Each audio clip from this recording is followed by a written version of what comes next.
Mudah-mudahan kita masuk dalam orang yang berakal. Jangan orang tak ada akal, ada otak je. Tak jadi. Apakah fadilat tafakur? Al-Quran telah menggunakan pelbagai kaedah untuk menggalakkan kita bertafakur, merenung, berfikir, mengkaji. Yang pertama, Al-Quran memuji orang yang bertafakur. Antara ayat Quran yang menyatakan sedemikian ialah firman Allah Azza wa Jalla, "Inna fi khalqis samawati wal ardi wa ikhtilafil laili wan nahari la ayatin li ulil albab alladzina yadhkuruna Allah qiyaman wa qu'udan wa 'ala junubihim wa yatafakkaruna fi khalqis samawati wal ardi Rabbana ma khalaqta hadza batila subhanaka faqina 'adzaban nar." Sesungguhnya pada penciptaan langit dan bumi dan pertukaran malam dan siang. Kita sekarang ini tuan sudah nampak. Daripada malam lagi ke siang. Dia makin cerah, makin cerah, makin cerah. Itu dia panggil pergerakan yang Allah Ta'ala atur setiap hari akan berlaku. Benar-benar ada tanda-tanda kekuasaan Allah bagi orang-orang yang berakal.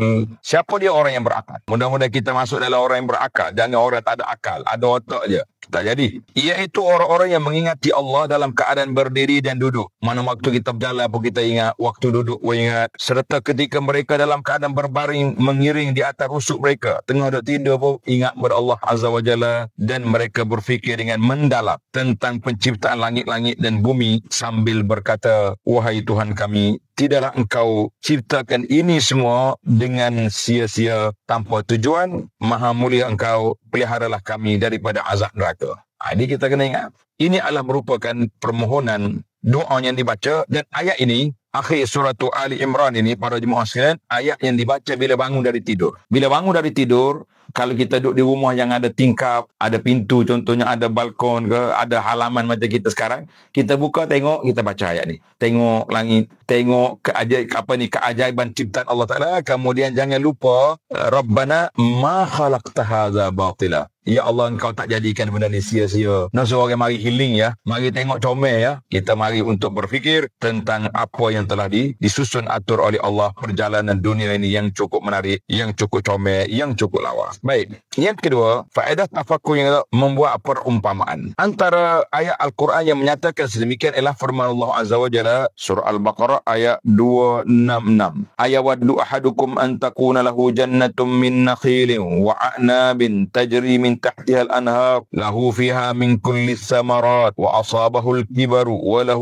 ذرية ضعفاء فأصابها إعصار فيه نار فاحترقت كذلك يبين الله لكم الآيات لعلكم تتفكرون. Adakah seorang daripada kamu semua ingin mempunyai sebuah kebun pokok tamar dan anggur, dan pokok-pokok anggur dan sungai-sungai mengalir di bawahnya? Dia juga memiliki segala jenis buah-buahan dalam kebun itu. Oh, comel dia punya kebun. Nah, dia punya dusun. Nah, kita kata dusun. Sedangkan dia sudah tua, tak larat dah. Dan dia mempunyai anak-anak yang masih kecil. Lalu kebun itu diserang ribut puting beliung yang membawa api sehingga ia terbakar. Demikianlah Allah menerangkan kepada kamu semua bukti-bukti yang nyata supaya kamu berfikir. Maknanya dunia ni kalau kita sayang setara mana pun, comel setara mana pun, kita dengan dunia sama ada kita tinggal dia atau dia tinggal kita. Dua tu je. Tak ada hak lain dah. Apa nak dia tinggal kita? Macam tadi, sayang ke kebun, anak-anak kecil nak makan, dan untuk masa depan, tiba-tiba mari api bakar, habis. Ataupun kita tinggal dunia, maknanya kita telah pergi. Inna lillahi wa inna ilaihi raji'un. Jadi kena memikir